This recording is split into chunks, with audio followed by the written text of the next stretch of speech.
तर विद्यार्थी मित्रांनो, बैकर सर यांनी आज सकाळपासून कंटिन्यू पाऊस आहे. 2-3 दिवसापासून पावसाला थोडी उसंत होती, पण आज पावसाला आपली कसोटीच घ्यायची होती की मी येतो, मी आडकाठी टाकतो, तोडा कशी तोडाल तर. पण बैकर सरांनी पूर्णपणे फॉलोअप घेऊन प्रत्येक गोष्टी उपलब्ध करून आणि इथपर्यंत पोहोचवल्याबद्दल सर्वप्रथम मी त्यांचे हार्दिक हार्दिक आभार मानतो.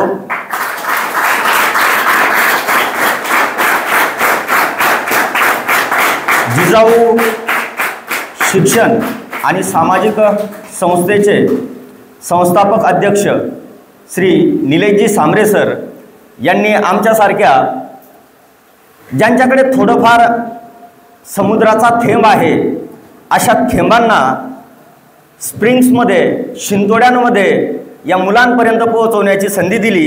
त्या निलेशजी सांबरे सरांचे या ठिकाणी मी आभार मानतो. प्रथमेश गावणकर सर, जिल्हा अध्यक्ष जिजाऊ संस्था, यांचे देखील मी आभार मानतो. केदारजी चव्हाण सर, सचिव जिजाऊ शिक्षण व सामाजिक संस्था, यांचे देखील आभार.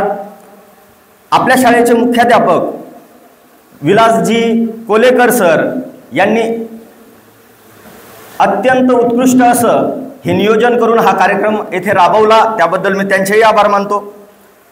त्यानंतर अंतुले सर यांनी देखील आपल्या विद्यार्थ्यांना या ठिकाणी आणून या कार्यक्रमाची संपूर्ण नियोजनाची जबाबदारी स्वीकारली, त्याबद्दल मी त्यांचेही आभार मानतो. आणि यानंतर मी आपल्या विषयाकडे सुरुवात करतो. सुरुवात करण्या अगोदर मित्रांनो, मी एक शेर तुमच्या समोर अर्ज करतोय. काम करो ऐसा, म्हणजे काम असं करा, काम करो ऐसा की पहचान बन जाए, म्हणजे काम असं करा की आपली काहीतरी ओळख झाली पाहिजे. काम करो ऐसा की पहचान बन जाए, हर कदम चलो ऐसा कि निशान बन जाए. काम करो ऐसा कि पहचान बन जाए, हर कदम चलो ऐसा कि निशान बन जाए. यहाँ जिंदगी तो सभी जीते हैं दोस्तों, लेकिन जिंदगी जियो तो ऐसे कि अपनी जिंदगी एक मिसाल बन जाए.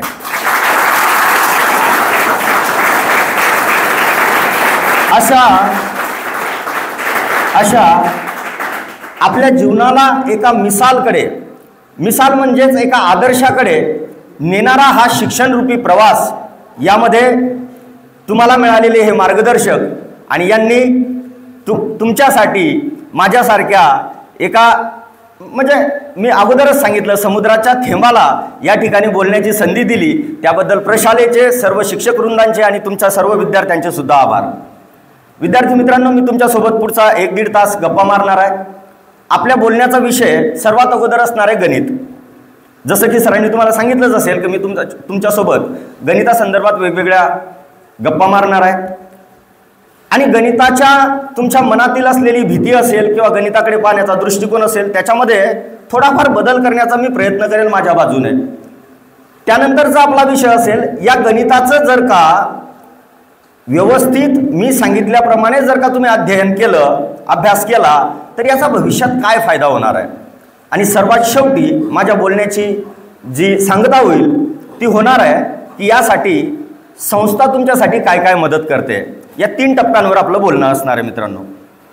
मी काल परवा एका बॅचला शिकवत होतो आणि 2-4 मी रत्नागिरीमध्ये सुरुवातीलाच आलो, म्हणजे 4 दिवसापासून माझे सेशन सुरू आहेत. खंडाळ्याला मी गेल्या 3-4 दिवसापासून कंटिन्यू येतो आहे. रत्नागिरी प्रॉपरमध्ये मी सकाळचं सेशन घेतो आहे. आणि मी रत्नागिरीत आल्याच्यानंतर विद्यार्थ्यांशी जेव्हा बोललो की विद्यार्थी मित्रांनो, तुम्हाला कठीण कुठला विषय वाटतो, तर बहुतांशी लोकांचं माझ्यासमोर उत्तर आलं की सर आम्हाला गणित विषय कठीण वाटतो. आणि त्याच अनुषंगाने मी तुमच्यासमोर आज उभा आहे. मी कारण विचारलं की विद्यार्थी मित्रांनो, तुम्हाला गणित का कठीण वाटतं, तर पहिला विद्यार्थी मला बोलला की सर कसं आहे ना, आपला गणिताचा पाया कच्चा आहे, गणिताचा पाया कच्चा आहे. आणि गणिताचा पाया कच्चा असल्यामुळे पूर्ण गणितच आमच्यासाठी कठीण होऊन बसलं. ओके, तुझा पाया कच्चा आहे. मग मी दुसऱ्या विद्यार्थ्याला विचारलं, का रे बाबा तुला गणित का कठीण वाटतंय. तो म्हटला की सर आपलं कसं आहे ना, गणित हा पायऱ्यांचा विषय आहे. आणि आपल्या पहिल्या पायऱ्याच पडलेल्या आहे, त्याच्यामुळे पूर्ण गणितच पडलेलं आहे. मी तिसऱ्याला विचारलं, का रे बाबा तुला गणित का कठीण जातं? सर पहिल्यापासूनच लक्ष दिलं नाही, त्याच्यामुळे गणित कधी आवडलंच नाही.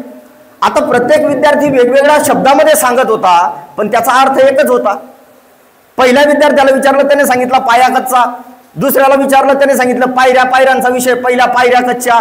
तिसऱ्याला विचारलं, त्याने सांगितलं की पहिल्यापासून लक्षच दिलं नाही. एकदम साधी सरळ गोष्ट होती आणि पूर्ण याचं तंत्र मंत्र आणि याचं उत्तर त्या विद्यार्थ्यांच्या उत्तरामध्येच होतं.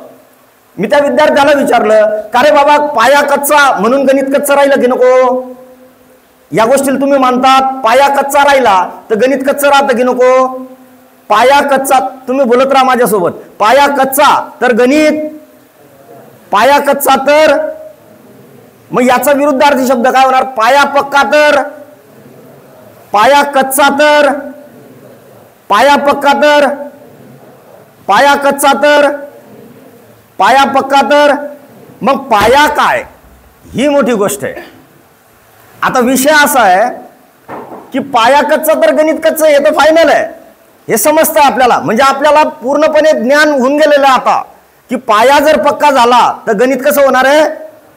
मग आपण याच्यावरती कॉन्सन्ट्रेट करू आता की गणिताचा पाया काय. मला विद्यार्थ्यांपैकी आज इथे 8वी 9वी आणि 10वीचे विद्यार्थी बसलेले आहे. तुम्ही तुमच्या मनाने सांगा की तुम्हाला गणिताचा पाया काय वाटतो. कोणीही हात वर करून किंवा उभं राहून सांगू शकतं. पहिले मला 2 मिनिटं तुमची मतं घ्यायची आहे, नंतर मी माझं बोलणं सुरू करतो. गणिताचा पाया काय, तुम्हाला जे वाटेल ते सांगा. गणिताचा पाया म्हणजे मी काय विचारतोय, कुठल्या गोष्टी आल्या म्हणजे गणित येतील असं तुम्हाला वाटतं? एनीवन विचार करा, वाटल्यास 1 मिनिट विचार करायला देतो, कारण हे गरजेचं आहे. कारण पाया पक्का तर, पाया पक्का तर, मग तो पक्का करण्यासाठी मी आलेलो आहे.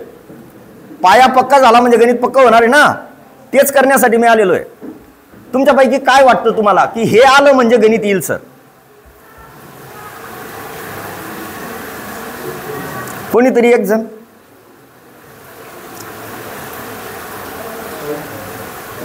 कोणीच नाही?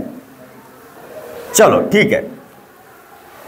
सर्वात अगोदर आपण जेव्हा शाळेमध्ये प्रवेश घेतो, 1ली 2री 3री 4थी, तर पहिलीत आपली उजळणी होते. पहिलीमध्ये आपली उजळणी होते. 2रीमध्ये आपण पाड्यांकडे वळतो. आताची पिढी थोडीशी त्याच्याही पुढे गेलेली आहे. कदाचित पहिलीमध्येच पाढे पण आपले पाठ असतात. त्याच्या पुढे जाऊन आपण वर्ग पाठ करतो. त्याच्या पुढे जाऊन आपण घन पाठ करतो. आणि त्याच्या पुढे जाऊन आपण सूत्रांच्या मागे लागतो. आणि सूत्र पाठ केल्याच्या नंतर, ते सूत्र मांडल्याच्या नंतर, त्याच्यामध्ये किमती टाकल्याच्या नंतर, त्याला सॉल्व केल्याच्या नंतर जे फायनल उत्तर येतं त्याला आपल्याला एक एक स्टेपला मार्क मिळतात. बरोबर विद्यार्थी मित्रांनो, 8वी 9वी आणि 10वी तिघही इयत्तांच्या विद्यार्थ्यांना माझी रिक्वेस्ट आहे, पहिला धडा तुमच्या गणिताच्या पुस्तकाचा जिथे सुरू झालेला आहे त्याच्या अगोदरच्या पानावर सर्वात शेवटी बॉटमला एक डिस्क्लेमर आहे, म्हणजे एक माहिती आहे.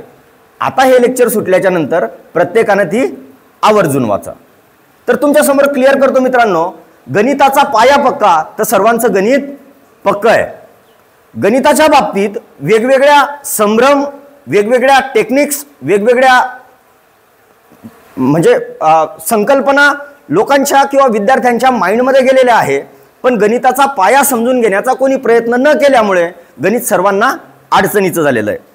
तर तुमच्या समोर आज मी मांडतो की गणिताचा पाया फक्त 4 क्रिया आहे मित्रांनो. किती क्रिया आहे? 4 क्रिया. Only 4 operation is the base of mathematics. फक्त 4 क्रिया ज्या आहेत त्याच गणिताचा पाया आहे. 4 क्रिया, ऑपरेशन. 4 क्रिया कोणत्या आहेत बरं? बेरीज, वजाबाकी, गुणाकार, भागाकार. या 4 क्रिया ज्याला येतात तो गणिताचा बादशाह. या 4 क्रिया ज्याला येतात या जगातलं कुठलंच गणित त्याला कठीण नाही. गणित रूपी सिंहासनावर तो आरूढ होऊ शकतो ज्याने या 4 क्रिया कंप्लीट केल्या. तुमच्यापैकी असे किती विद्यार्थी आहे ज्यांना बेरीज, वजाबाकी, गुणाकार, भागाकार येत नाही? प्रामाणिकपणे सांगा. तुम्ही बोलाल, हे बघा पेशंटने त्याचं दुःख न सांगितल्याशिवाय डॉक्टर गोळ्या देत नाही. पेशंट जर दुःख न सांगेल तर डॉक्टर प्रॉपर गोळ्या देऊ शकतो. किती लोकांना या 4 क्रिया येत नाही? किती लोकांना या 4 क्रिया येत नाही? सर्वांनी स्वतःसाठी जोरदार टाळ्या वाजवा.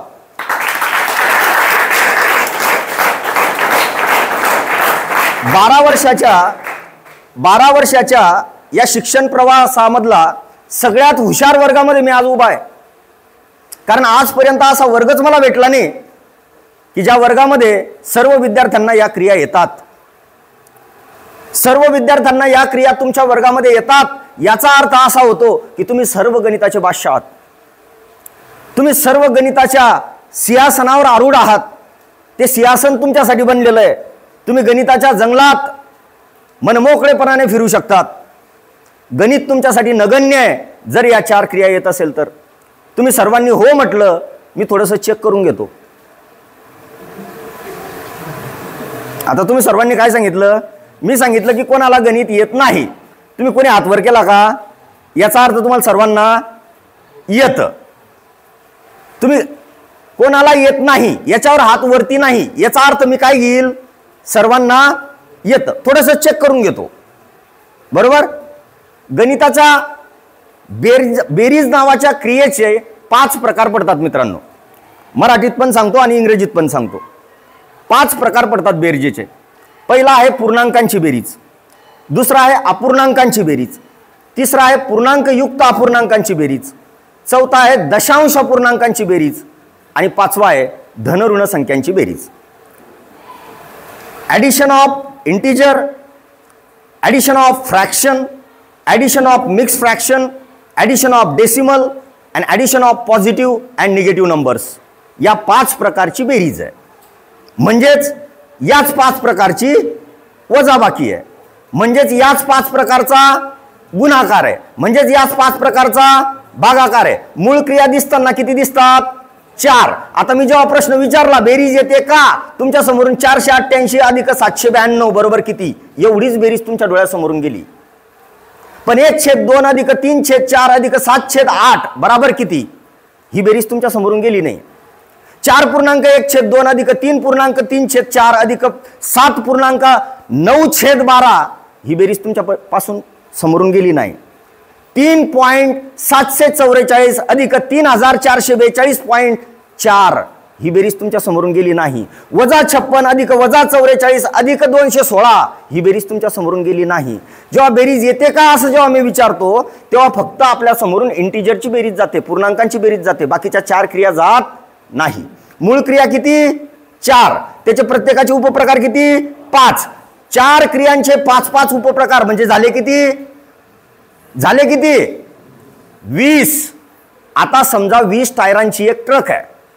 20 टायरांची एक ट्रक आहे आणि त्या 20 टायरांपैकी एक टायर पंक्चर असलं तरी ट्रक पंक्चर आहे. 20 टायरांपैकी एक टायर पंक्चर असलं तरी ट्रक पंक्चर आहे. 2 टायर पंक्चर असले तरी ट्रक पंक्चर आहे. 10 टायर पंक्चर असले तरी आणि 20 टायर पंक्चर असले तरी ट्रक पंक्चर आहे. याचा अर्थ या 20 क्रियांपैकी एक क्रिया जरी नाही पक्की असली तरी आपण गणिताचा बादशाह नाही, तरी ते सिंहासन आपलं नाही. आणि ते सिंहासन जर आपलं करायचं असेल, जर त्या गणितामध्ये इंटरेस्ट निर्माण करायचा असेल तर आपणास 20च्या 20 टायर विदाऊट पंक्चर ठेवावे लागतील. आता अशाच मुलांनी हात वर करा ज्यांना या 20च्या 20 क्रिया जमतात.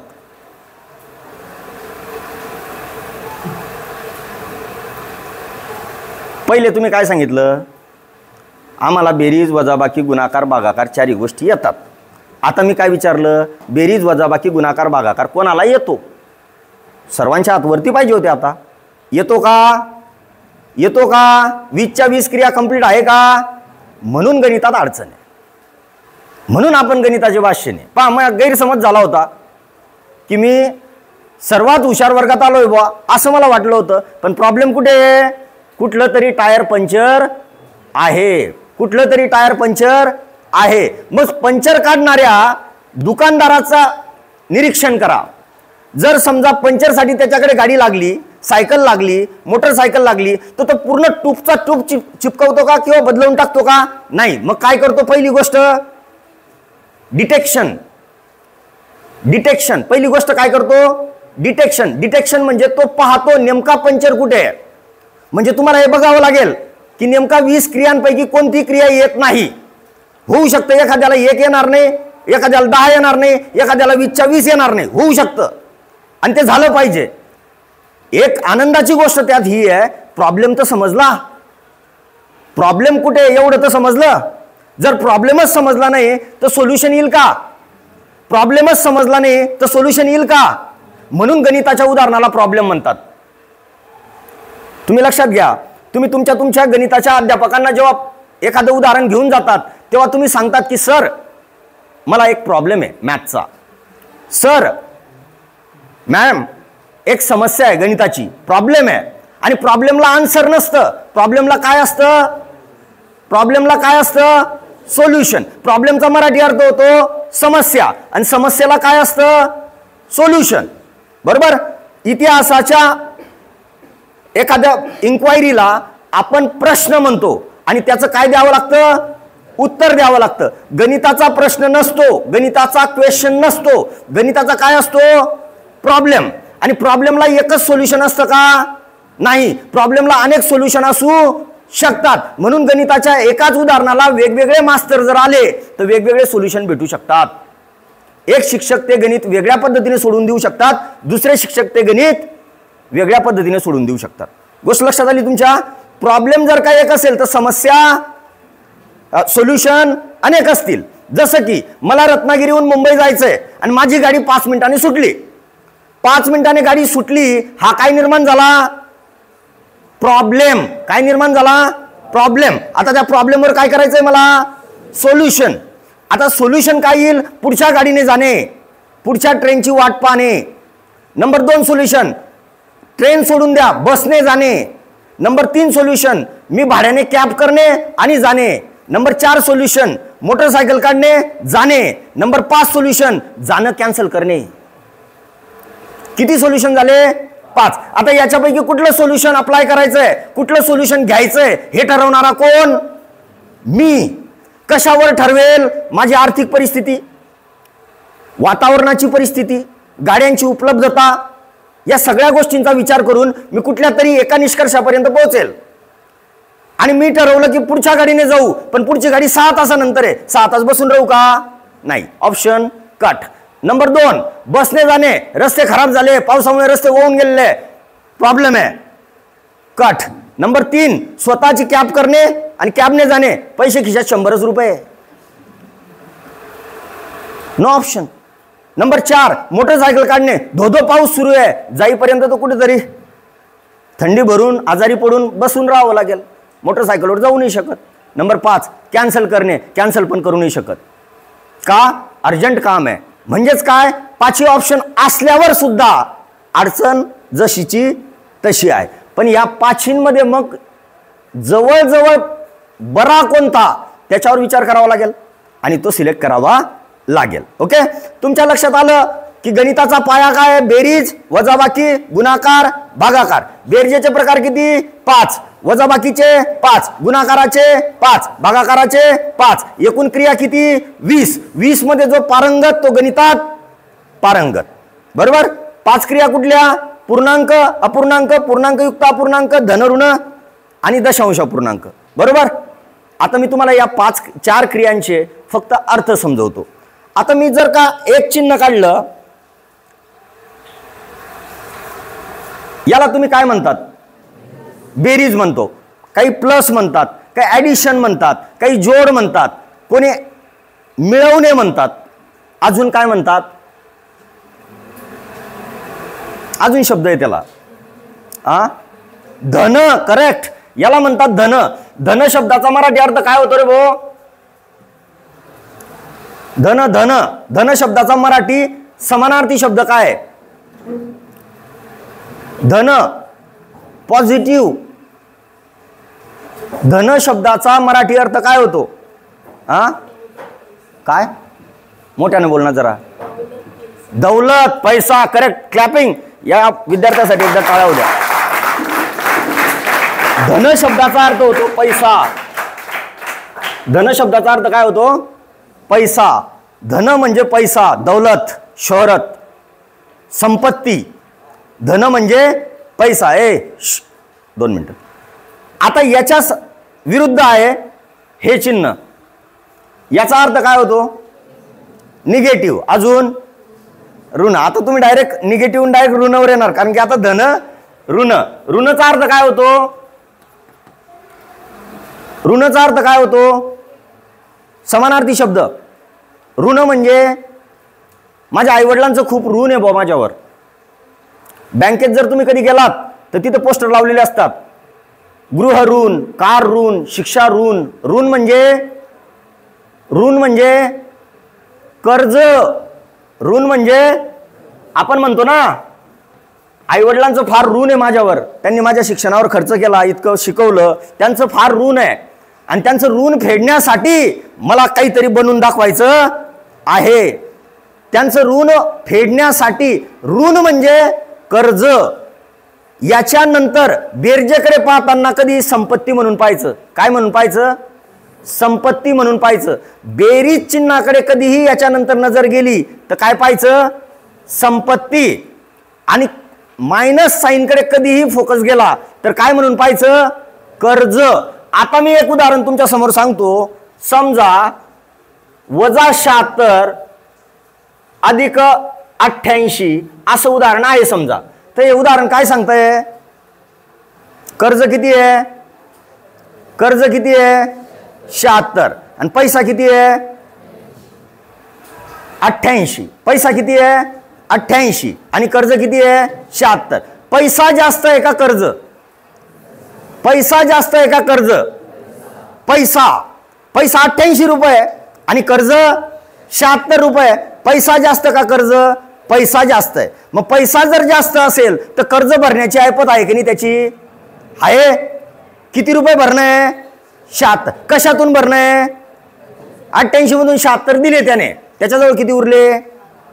कर्ज उरलं का पैसा उरला? कर्ज उरलं का पैसा उरला? पैसा उरला. किती उरला? 12 रुपये उरला. पैसा उरला म्हणजेच प्लस. आणि किती उरला? 12. आता याच्यासाठी मोठ्या संख्येतून लहान संख्या वजा करून मोठ्या संख्येचं चिन्ह द्या. या नियमाची गरज भासली का? का? कारण गणिताला तुम्ही वास्तवात उतरवलं. गणिताला कशात उतरवलं? हे उदाहरण मोठं नाही आहे. मला हे उदाहरण शिकवायचं नाही आहे. मी तुम्हाला कंटेंट देण्यासाठी नाही आलेलो आहे. मी तुम्हाला फक्त त्याच्याकडे कुठल्या अँगलने पहा एवढंच सांगण्यासाठी आलेलो आहे. पॉझिटिव्हकडे धनाच्या दृष्टिकोनातून पहा, निगेटिव्हकडे मायनसच्या दृष्टिकोनातून, ऋणाच्या दृष्टिकोनातून, कर्जाच्या दृष्टिकोनातून पहा. एवढंच मी तुम्हाला सांगण्यासाठी आलोय. या प्रश्नाला मी डीप नेऊ शकतो पण मला न्यायचं नाही आहे. सर किंवा मॅडम आहेत तुम्हाला ते कंटेंट देण्यासाठी. मी तुम्हाला फक्त अप्रोच देण्यासाठी आलेलो आहे का तुम्ही काय म्हणून पहा त्याच्याकडे. आता हेच जर का मी चिन्ह बदलवले, हे मायनसचं साईन इकडे गेलं आणि हे प्लसचं साईन पुढे आलं तर आता पैसा जास्त का कर्ज जास्त? कर्ज जास्त. पैसा कमी. आता माझ्याकडे 88 रुपये कर्ज आहे आणि माझ्याजवळ फक्त 76 रुपये पडले. तो 88 रुपये मागणारा आला, दे रे 88 माझे पैसे ठेव. मी सांगितलं दादा 76च आहे, हे 76 घेऊन जा. पैसे आपल्याकडे किती आहे? 76च आहे. हे 76 घेऊन जा, उरलेले मी नंतर देईल. किती देईल नंतर? 12. ते कशाचे असतील? कर्जाचे का कॅशचे? म्हणून त्याचं उत्तर असेल -12. आता तुम्हाला सरांनी किंवा मॅडमांनी सांगितलेलं असेल की प्लसचं चिन्ह सर्वात अगोदरच्या संख्येला नाही लिहिलं तरी चालेल. प्लसचं चिन्ह सर्वात अगोदरच्या संख्येला नाही लिहिलं तरी चालेल. एखाद्या संख्येला चिन्ह नसेल तर तिचं चिन्ह काय मानावं? प्लस मानावं. असं आपल्याला सांगितलंय का नको? मग मला सांगा, चिन्ह नसेल तर प्लसच का मानतात? कारण संपत्ती माणूस लपवू शकतो, कर्ज लपत नाही. संपत्ती माणूस लपवू शकतो. मी कितीही पैशावाला असलो तरी गरिबीचं ढोंग करू शकतो, पण मी कर्जबाजारी जर असलो तर श्रीमंतीचं ढोंग नाही करू शकत. कारण कर्ज मागणारे दारुण कर्ज मागतात, श्रीमंती लपवता येते. लक्षात ठेवा, गणितामध्ये कुठलीही कन्सेप्ट मानवी स्वभावाला, मानवी बिहेवियरला समोर ठेवून तयार केल्या गेलेली आहे. प्रत्येक कन्सेप्ट, गणितातली प्रत्येक कन्सेप्ट माणसाला समोर ठेवून तयार केल्या गेलेली आहे.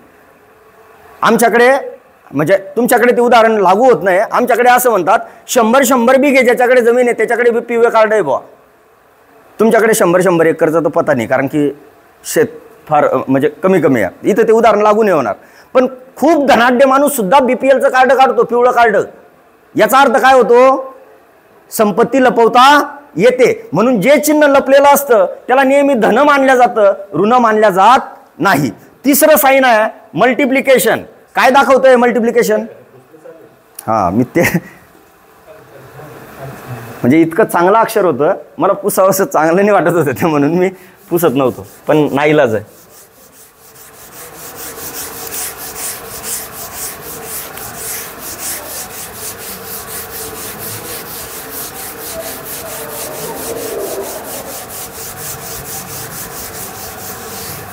चलो, हे चिन्ह काढलंय मी आता. हे काय दाखवतोय? काय दाखवतोय? मल्टिप्लिकेशन. Multiplication means what? पहा, मल्टिप्लिकेशन काय भानगडे पहा, व्यवस्थित समजून घ्या या क्रियांचे अर्थ. मी या क्रियांचे अर्थ का सांगतोय? कारण पाया पक्का तर गणित पक्का. आणि पाया म्हणजे काय? बेरीज, वजाबाकी, गुणाकार, या 4च क्रिया पाया आहे. त्या 4 क्रिया समजल्या म्हणजे पाया पक्का होणार आहे, आणि पाया पक्का झाला म्हणजे गणित पक्का होणार आहे. बघा, ही एक रेषा आहे. मला असं वाटतं ऑपोजिट अँगलचा थेरम तुम्हाला 9वीला किंवा 10वीला पॅरलल लाईनचा थेरम आहे. 9वीला किंवा 9वीलाच असेल कदाचित. Parallel line theorem. पॅरलल लाईनमुळे तयार होणारे acute angle, opposite angle, alternative angles याच्या संदर्भातला एक थेरम आहे. 9वीला किंवा 10वीला असेल तो कदाचित. तर बघा, त्याच्यात इंटरसेक्शन ऑफ लाईन्स असं एक शब्द येतो. इंटरसेक्शन ऑफ लाईन म्हणजे छेदणे, एकमेकांना छेदणे. ही रेषा किती आहे? एक रेषा आहे. ही एक रेषा आहे आणि या रेषेला दुसऱ्या एका रेषेने छेदलंय. एका रेषेने छेदलंय. तर तिथे इंटरसेक्शन पॉइंट किती मिळाले? छेदनबिंदू किती मिळाले? छेदनबिंदू, इंटरसेक्शन पॉइंट किती मिळाले? म्हणजेच एक रेषा जेव्हा एका रेषेला छेदते तेव्हा छेदनबिंदू किती मिळतो? याचा अर्थ, या साईनचा अर्थ होतो इंटरसेक्शन ऑफ लाईन, म्हणजे 2 रेषांचं एकमेकांना छेदणे. म्हणून जेव्हा 2 रेषा एका रेषेला छेदतात तेव्हा छेदनबिंदू किती मिळाले? म्हणून 2 गुणिले 1 2 होतो. जेव्हा दोन रेषा 2 रेषांना छेदतात, छेदनबिंदू किती मिळाले? 4. म्हणून 2 गुणिले 2 4 होतो. ते साईन नुसतं साईन नाही दाखवत, ते साईन आयडियोलॉजी दाखवतं. ते साईन त्याचा विचार दाखवतं. त्या साईन मध्ये काहीतरी दडलंय, काहीतरी लपलंय, आणि ते डिकोड केलं. ते जर डिकोड केलं तर आपल्याला त्या क्रियेमागचा अर्थ समजतो. आपण सकाळी उठल्यापासून संध्याकाळी झोपेपर्यंत काय करतो? आपल्या जीवनात सकाळी उठल्यापासून संध्याकाळपर्यंत काय करतो? क्रिया. उठणे ही क्रिया आहे, दात घसणे ही क्रिया आहे, आंघोळ करणे ही क्रिया आहे, याला जाणे ही क्रिया आहे, बरोबर? जेवणे ही क्रिया आहे, अभ्यास करणे ही क्रिया आहे, शाळेत येणे ही क्रिया आहे, शाळेत शिकवल्या जाणं ही प्रक्रिया आहे, शाळेतून घरी जाणे ही क्रिया आहे, घरी जाऊन खेळणे ही क्रिया आहे. दिवसभर काय करतो आपण? क्रिया. त्याच क्रिया ह्या आहेत. पण प्रॉब्लेम असा झाला, आपण दिवसभर जरी क्रिया करत असलो तरी या क्रियांचा अंतर्भाव आपण आपल्या याच्यात केला नाही. आपल्या मित्राचं किंवा आपल्या वर्गातल्या एका विद्यार्थ्याचं आपलं खटकलं म्हणजे काय झालं? क्रॉस. काय झालं? क्रॉस. क्रॉस झालं म्हणजे काय झाला? गुणाकार, बरोबर? आता तुमच्या समोर मी छोटे छोटे उदाहरणं पेश केले. इथे जर का 21 गुणिले 42 असतील, समजा 21 गुणिले 42 असतील, तर आता 21 कसा लिहेल मी? पहा, हा झाला 21, दिसतोय 21, 2वर 1 21. 2 म्हणजे 2 रेषा, 1 म्हणजे 1 रेषा. पुढे काय? 42. 42 लिहिताना मी किती रेषा काढणार? 4. आणि 4 नंतर किती काढणार? झालं? ओके. किती बिंदू दिसत आहेत छेदलेले? किती दिसत आहेत छेदलेले? इथे लिहा 2. लिहिले? इथे बिंदू किती दिसत आहे? 1 2 3 4 5 6 7 8 झाले 8. इथे लिहा 8. इथे बिंदू किती दिसत आहे? 1 2 3 4 5 6 7 882 उत्तर झालं त्याचं. पाडा म्हटला मी, पाडा म्हटला. नाही. मी क्रियेचा अर्थ समजून घेतला. मल्टिप्लिकेशन म्हणजे काय? मल्टिप्लिकेशन म्हणजे इंटरसेक्शन ऑफ लाईन, रेषांचं रेषांना छेदणे म्हणजेच गुणाकार. बरोबर. याच ठिकाणी कितीही मोठा आला, मग मी याला बदलवलं, मी याला या डायग्राममधून अंकगणितात आणलं. आता ही भूमिती वाटते, काय वाटते? ही भूमिती डायग्राम झाली ना ती. मग याला मी अंकगणितात उतरवलं. उदाहरण काय होतं आपलं? 21 गुणिले 42. सर्वांना दिसतंय इथे 21 गुणिले हा. आता हे 2 अंक आहे, हे 2 अंक आहे. मी काय करतोय पहा, पहिला गुणाकार यांचा, दुसरा गुणाकार यांचा आणि तिसरा गुणाकार यांचा. क्रॉस मल्टिप्लिकेशन आता तुमच्या पुस्तकांमध्ये आलेलं आहे. मला असं वाटतं 8वी 9वीच्या पुस्तकामध्ये कुठेतरी मी क्रॉस मल्टिप्लिकेशन बघितलेलं आहे, किंवा 8वीच्याही पुस्तकात असू शकतं ते. तर ही मेथड आलेली आहे पुस्तकामध्ये. ह्याच संकल्पनेला आपल्या पाठ्यपुस्तकांमध्ये इथे उतरवलेलं आहे. काही पोरं उचकून बघताय, मी परत इथे लिहितोय.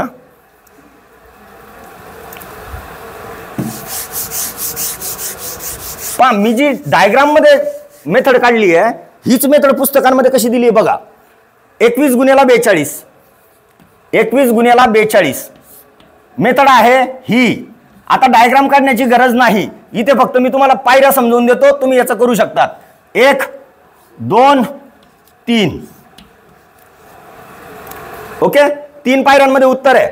बे 1 बे, बे दुने 4 1, हे 4 आणि हे 4, 4 आणि 4, 4 दुने 882 आले. इथे किती आले होते? 882. आता तुम्हाला आकृती काढण्याची गरज नाही, तेवढ्यावरती काम भागू शकतं. ओके, मी तुम्हाला मल्टिप्लिकेशन शिकवण्यासाठी आलेलो नाही, मी मल्टिप्लिकेशनचा अर्थ सांगण्यासाठी आलेलो आहे. मल्टिप्लिकेशन नंतर काय येतं? डिव्हिजन. मल्टिप्लिकेशन नंतर काय येतं? डिव्हिजन. काय होतो या चिन्हाचा अर्थ? याचा अर्थ होतो दोन बिंदू भागाकाराचा अर्थ म्हणजे वाटप, भाग पाडणे. बरोबर ना? 2 बिंदू जेव्हा 2 भागांमध्ये वाटले जातात, 2 बिंदू जेव्हा 2 भागांमध्ये वाटले जातात, तेव्हा प्रत्येक भागात किती बिंदू येतो? 2 बिंदू जेव्हा 2 भागांमध्ये वाटले जातात, तेव्हा प्रत्येक भागात किती बिंदू येतो? किती बिंदू येतो? 1 येतो. म्हणून 2 भागेला 2 बरोबर 1 होतो. 2 बिंदू जेव्हा 2 भागांमध्ये वाटले जातात, तेव्हा प्रत्येक भागात 1 बिंदू येतो. म्हणून 2 भागेला 2 बरोबर 1 बिंदू येतो. लक्षात आले तुमच्या? चारी क्रियांचे अर्थ लक्षात आले. बेरजेचा अर्थ धन, वजाबाकीचा अर्थ ऋण, गुणाकाराचा अर्थ इंटरसेक्शन ऑफ लाईन, एक रेषांचा एकमेकांना छेदणे, भागाकाराचा अर्थ भाग पाडणे. प्रत्येक क्रियेचे उपप्रकार किती?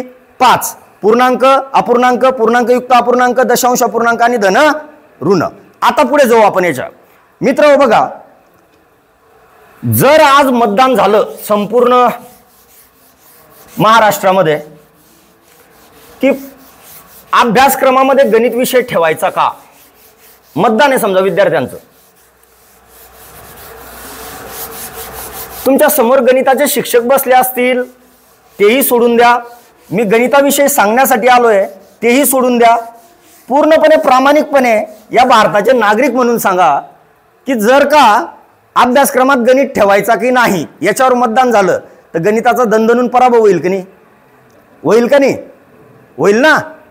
बरोबर. तर अभ्यासक्रमात गणिताचं महत्त्व काय आहे हे तुमच्या पुढच्या 5 मिनिटात तुमच्या समोर ठेवतो.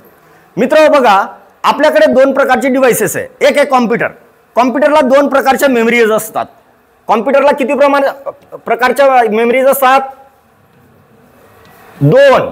कोणकोणत्या? एक असते रॅम आणि दुसरी असते रोम. बोला पटपट. तुमच्या समोर अजून एक गॅजेट आहे ज्याचं नाव आहे मोबाईल. मोबाईलला किती मेमरी आहे? किती मेमरीज आहे? किती मेमरीज आहे? 2. एक इंटरनल आणि दुसरी आहे एक्सटर्नल. बघा, आपल्या मोबाईलमध्ये 2 प्रकारच्या मेमरीज आहे. एक आहे इंटरनल, एक आहे एक्सटर्नल. आपल्या कॉम्प्युटरला 2 प्रकारच्या मेमरीज आहे. एक आहे रॅम आणि एक आहे ROM. Random access memory, read only memory. ROM बदलवता येत नाही, रॅम बदलवता येते. लक्षात ठेवा, रॅम बदलवता येते, बदलते. म्हणजे एखाद्या कॉम्प्युटरची रॅम जर का वाढवून घ्यायची असेल तर बदलवता येते. रोम बदलत नाही, बदलत नाही. इंटरनल मेमरी बदलवता येत नाही. एक्सटर्नल बदलवता येते. म्हणजेच मेमरी कार्ड आज जर का 8 GB असेल, उद्या मी 16 GB आणून टाकू शकतो, 32 GB टाकू शकतो, 64 GB टाकू शकतो. म्हणजेच मला जेवढी वाढवायची एक्सटर्नल तेवढी वाढवू शकतो. इंटरनल वाढत नाही. रॅम वाढवू शकतो, रोम वाढवू शकत नाही. जेवढी असेल तेवढीच असेल. जेव्हा कॉम्प्युटर घेतलं तेव्हा जेवढी रोम असेल तेवढीच असेल, ती बदलत. मग या प्रत्येक डिव्हाइसमध्ये एक मेमरी बदलत नाही, एक मेमरी बदलते. आणि दोन्ही म्हणजे एकूण जर मेमरीज पाहिल्या तर संख्या किती आहे? 2. कॉम्प्युटरकडे पण 2 आहे, मोबाईलकडे पण 2 आहे. मोबाईलकडे पण 2 आहे, कॉम्प्युटरकडे पण 2 आहे. एक बदलत नाही, एक बदलते. ही जी मेमरी आहे ही कोणी बनवली आहे?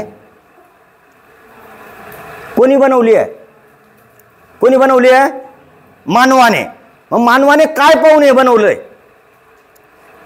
मानवालाच पाहून हे बनवलेलं आहे. मेमरी कोणाकडे आहे? सर्वात बुद्धिमान प्राणी कोण?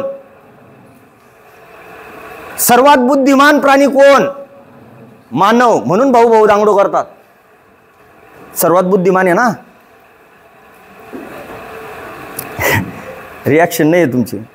ठीक आहे. मानवाने मानवाला पाहून ही मेमरी बनवली आहे. कारण मानवाकडे काय आहे? मेंदू. जसं मी इथे मेमरी लिहिली आहे संगणकाची आणि मोबाईलची, तसं मानवाला काय आहे? मेंदू. मानवाच्या मेंदूत किती प्रकारच्या मेमरीज असतील? मग मानवाच्या मेंदूमध्ये 2 प्रकारच्या मेमरीज आहे. म्हणून कॉम्प्युटरला 2 मेमरी आहे, म्हणून मोबाईलला 2 मेमरी आहे. मग मानवी मेंदू मधल्या 2 मेमरी कोणत्या? एक आहे स्टोरेज पॉवर, एक आहे स्मरणशक्ती. काय आहे? स्मरणशक्ती. आणि एक आहे तर्कशक्ती. स्मरण म्हणजे काय? आठवण करणे. इंग्लिशमध्ये याला म्हणतो आपण स्टोरेज पॉवर आणि याला म्हणतो आपण लॉजिकल पॉवर. एक आहे स्मरणशक्ती आणि एक आहे तर्कशक्ती. स्मरणशक्ती म्हणजे काय? आठवण क्षमता. आणि दुसरी म्हणजे काय? तर्क क्षमता, लॉजिक. दुरून कोणीतरी येतोय, दुरून कोणीतरी येतोय, तो कोण असला पाहिजे? हे स्मरणशक्तीचं उदाहरण आहे का तर्कशक्तीचं? तर्कशक्तीचं, स्मरणशक्तीचं नाही. स्मरणशक्ती म्हणजे पाठ करून ठेवणे. काल मुकेश येणार आहे, काल मुकेश येणार आहे, काल कोण येणार आहे? मुकेश. ही झाली स्मरणशक्ती. पण तो समोरून येतोय, त्याच्या हेअरस्टाईलहून, त्याच्या चालण्याच्या लगबेहून, त्याच्या कपड्यांच्या ड्रेसिंग सेन्सहून मला असं वाटतंय की तो मुकेश असला पाहिजे. तो कोण असला पाहिजे? मुकेश. कशाहून? एकूण बिहेवियरल गोष्टींच्या अनुकरणातून जे समजलं तिथून समजलं की तो मुकेश असला पाहिजे. आणि पाठ करून ठेवणं म्हणजे उद्या मुकेश येणार आहे, उद्या मुकेश येणार आहे, उद्या मुकेश येणार आहे, हे म्हणजे पाठ करणे. मग पहा, तुमच्या विषयांमधला जो इतिहास आहे तो कोणाकडे जातो? इतिहास कोणाकडे जाईल? स्मरणशक्तीकडे का तर्कशक्तीकडे? स्मरणशक्तीकडे. का? पुणे करारामध्ये महात्मा गांधींनी कोणती भूमिका मांडली हे आपल्या तर्कावर डिपेंड आहे का? ही बाई काय विचार करते याच्यावर महात्मा गांधींची भूमिका डिपेंड आहे का? पुणे करारामध्ये डॉक्टर बाबासाहेब आंबेडकर यांनी कोणती भूमिका मांडली हा भाऊ सांगेन का ते? या भाऊ ना अर्धा घंटा विचार केला की समजा बाबासाहेब आंबेडकर काय बोलले असतील, काही घेणं नाही का? वाच, लक्षात ठेव आणि जेव्हा परीक्षेला येईल तेव्हा लिही. 1857चे तात्कालिक कारणे काय हा भाऊ सांगेन तेव्हा समजेन का ते? नाही. या भाऊला वाचावं लागेल, स्मरण करावं लागेल आणि थ्रूआउट करावं लागेल जेव्हा त्याचं काम पडेल तेव्हा. गोष्ट लक्षात आली? भूगोल. दुसरा विषय भूगोल. स्मरणाकडे जाईल का तर्काकडे जाईल? कुठे? स्मरणाकडे जाईल. का? कारण केटूची उंची किती? मी किती उंच पाहत बसलो तर मला समजणार आहे का किती उंची आहे? नाही. मग काय? केटू या शिखराची उंची किती हे मला लक्षात ठेवावं लागेल, विचारलं तेव्हा सांगावं लागेल. हवामान असेल, पिके असतील, लोकजीवन असेल, सर्वचं सर्व मला पाठ करावं लागेल आणि जेव्हा विचारलं तेव्हा सांगावं लागेल. अशाच पद्धतीने राज्यघटना असेल, कुठलं कलम काय सांगतं मला काही माझ्या याच्यावर डिपेंड आहे का? ते राज्यकर्त्यांनी ज्या पद्धतीने ते लिहून ठेवलंय तसंच मला घ्यावं लागेल. अर्थशास्त्र असेल, भारताच्या GDP वर माझं कंट्रोल आहे का? नाही. जे आहे ते मला लक्षात ठेवावं लागेल. ओके, हे झाले सगळे शास्त्र विषय. आणि याच्यानंतर भाषा हे शास्त्र, हे सगळं कुठे सर? खडू लागेल, खडू संपलं. हा, भाषा हे शास्त्र, हे सगळे कशावर डिपेंड आहे? स्मरणावर. त्याच्यामुळे आपल्या मेंदूचा एक कप्पा तपासण्यासाठी एवढे सगळ्या विषय अभ्यासक्रमात आहे. बरोबर. मग आता राहिला तर्काचा विषय. तर तर्कशक्ती परीक्षण करणारा एकमेव विषय अभ्यासक्रमात आहे तो म्हणजे गणित. आणि म्हणून तुमच्या पुस्तकाचं डिस्क्लेमर जे आहे ते पहिला धडा सुरू होण्याच्या अगोदरच्या पानावर सर्वात फुट प्रिंटला आहे. आणि ते असं आहे की शिक्षकांनी म्हणजे अगोदर काय होतंय की सूत्र लिहिणे, त्याच्यात किमती टाकणे, कॅल्क्युलेशन करणे आणि उत्तर काढणे याला गुण होते. पण आता डिस्क्लेमर असं आहे की विद्यार्थ्यांच्या तर्कशक्तीला चालना देण्यासाठी ज्या ज्या गोष्टी कराव्या लागतील किंवा जे जे केलं पाहिजे अशा गोष्टी, आणि त्याच अनुषंगाने तुमच्या शाळेने तर्कशक्तीचा तुमचा विकास व्हावा म्हणून मला बोलवलं, यासाठी शाळेचं विशेष कौतुक. तर्कशक्तीचा विकास होण्यासाठी जर का तुम्हाला कुठलं बूस्ट देण्यात येत असेल तर आजचा विशेष प्रसंग तुमच्यासाठी आहे. तुम्हाला एक लक्षात आलं, तर्कशक्तीचा विकास करण्यासाठी गणित विषय आहे. मग आता तुमच्या वयापासून पुढे निघू. आता तुम्ही 10वी झाले, 10वीच्या नंतर 11वी झाले, 11वीच्या नंतर 12वी झाले. आता 12वी पास आपण कशासाठी झालो? 12वी पास आपण कशासाठी झालो? 12वी पास आपण झालो कशासाठी? आपण 12वी पर्यंत शिकलो कशासाठी? फक्त ज्ञानार्जनासाठी. इथे किती विद्यार्थी असे आहेत की सर आयुष्यात काहीच घेणदेण नाही, फक्त ज्ञान मिळवणं एवढ्यासाठी मी शाळेत येतो, असं आहे कोणी? नाही. आपण सगळे शाळेत कशासाठी आलोय? आयुष्याचं काहीतरी कल्याण व्हावं. काय व्हावं? कल्याण व्हावं. आयुष्याचं काहीतरी कल्याण व्हावं, कुठली तरी नोकरी मिळावी. रत्नागिरीचं मला दुर्दैव वाटतं की तुमच्याकडे असलेले मोस्ट ऑफ झडपी टीचर आमच्या जळगाव, धुळे, नंदुरबार, सांगली, सातारा, कोल्हापूर इथून आलेले आहेत. 1500 पैकी 52 शिक्षक, 1500 पैकी 52 प्राथमिक शिक्षक फक्त रत्नागिरी जिल्ह्यातले. 1500 पैकी 52 सांगतायत सर. 1500 पैकी फक्त 52 शिक्षक रत्नागिरीमधून आहे. म्हणजे याचा अर्थ 1450 शिक्षक बाहेरच्या जिल्ह्यामधून आयात करावी लागली रत्नागिरीला. हेच ग्रामसेवकांच्या बाबतीत आहे, हेच तलाठींच्या बाबतीत आहे. स्थानिक सर्व नोकरींमध्ये हाच ग्राफ आहे रत्नागिरीचा. आपण शिकतो कशासाठी आहे? काहीतरी हस्तगत करण्यासाठी, काहीतरी मिळवण्यासाठी, नोकरी मिळवण्यासाठी. मग तुमची 10वी झाली, 11वी झाली, 12वी झाली, आणि 12वीच्या नंतर जेव्हा तुम्ही मार्केटमध्ये याल कच्चा माल म्हणून पक्का बनण्यासाठी, म्हणजे नोकरीच्या लायक बनण्यासाठी, तेव्हा प्रत्येक पावलावर तुम्हाला या गोष्टीची आठवण येणार आहे की प्राथमिकमध्ये आपण, माध्यमिकमध्ये आपण, ज्युनियरमध्ये आपण का म्हणून गणिताकडे लक्ष दिलं नाही. कारण मित्रहो, नोकऱ्यांच्या संधी 2 प्रकारच्या आहे. एक आहे केंद्र सरकारच्या नोकऱ्या, एक आहे राज्य सरकारच्या नोकऱ्या.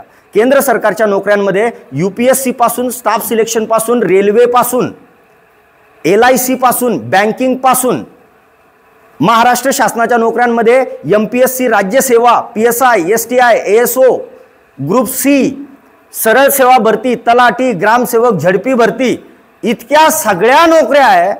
आणि या सगळ्या नोकऱ्यांना जर का तुम्हाला पास करायची असेल ती सीमारेषा, तर तुम्हाला गणित कंपल्सरी आहे. आणि ते गणित कुठलं आहे? आता मी शिकवतो, जे ग्रॅज्युएट झाले त्या पोरांना मी शिकवतो. शालेय विद्यार्थ्यांसाठी माझे फार रेअर प्रोग्राम असतात.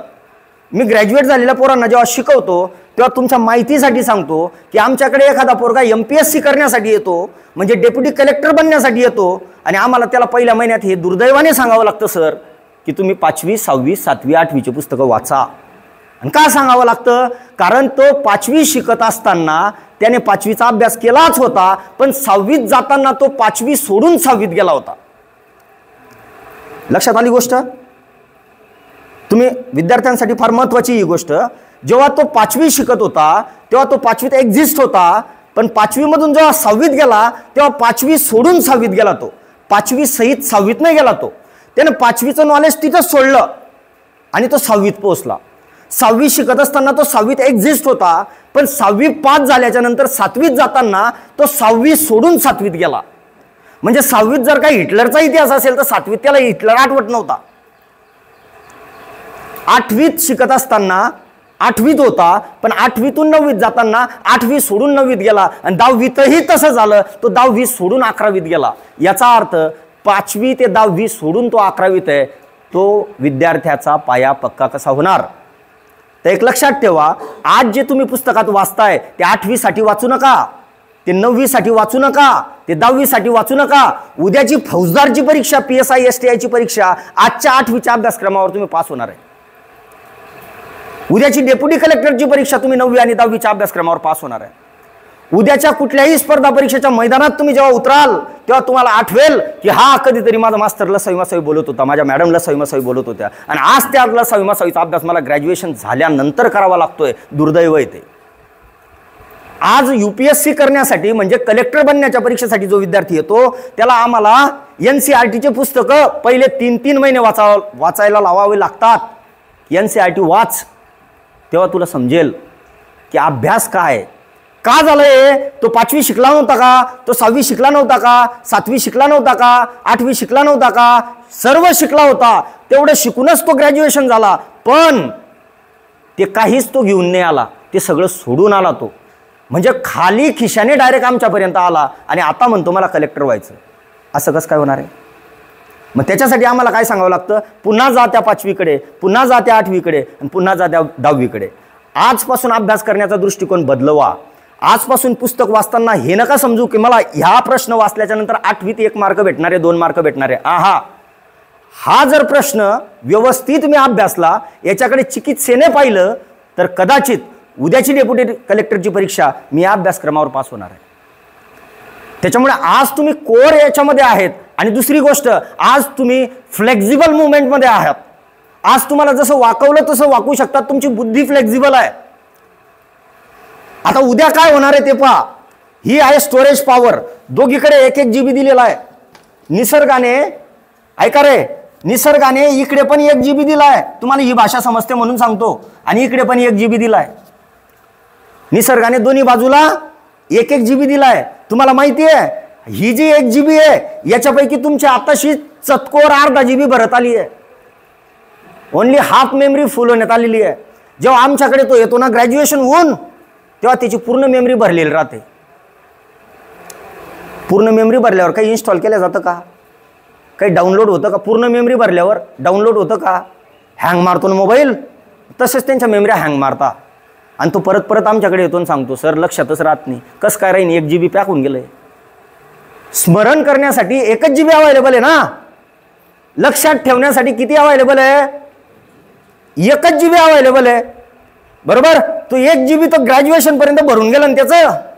आणि ग्रॅज्युएशन पर्यंत 1 GB भरल्याच्या नंतर आमच्याकडे आल्याच्या नंतर आम्ही किती इन्स्टॉल करायला गेलो, किती अपलोड करायला गेलो, तो डाउनलोड करतच नाही ना, कारण मेमरी फुल आहे. बरं असं बी काही नाही. ऐका रे, असं बी काही नाही. इकडे रॅम वाढवू शकतो आपण. संगणकामध्ये रॅम वाढवू शकतो ना, मोबाईलमध्ये एक्सटर्नल वाढवू शकतो ना.